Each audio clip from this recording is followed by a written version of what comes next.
На свете есть котята, косялка, Том и Плут. И есть у них хозяйка, не помню, как зовут. Она котята варит, какао и компот. И дарит им игрушки на каждый Новый год. Котята и находят пропавшие очки. И утром поливают укроп и кабачки. Котят купить спросили продукты на обед. Они сходили в город и принесли конфет. Натерли пол на кухне, косялка, Том и Плут. Сказали, будет кухня, совсем замерзший пруд. И весело катались по кухне на коньках. Хозяйка от испуга сказала только «ах». Котята за капустой ходили в огород. Там у капусты грядок им повстречался крот.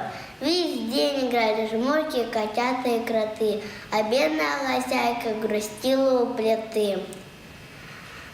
Косили на опушке, косялка, Том и Плут. Нашли в траве щегленка с оторванным хвостом.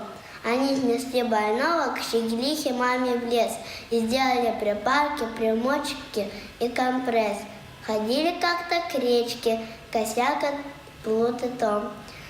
Проверить, хорошо ли ни окуни живут.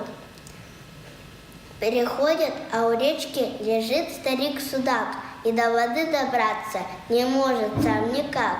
Скорее бедняку в воду забросили они и крикнули вдогонку: «Смотри, не утони!» Сказала раз хозяйка: «Схожу, куплю букварь, неграмотный котенок, невежда и дикарь». И в тот же вечер дружно уселись за столы и выучили буквы косянка, Плут и Том. А после, взявшие ручки и 3 карандаша, такое сочинили послание мышам.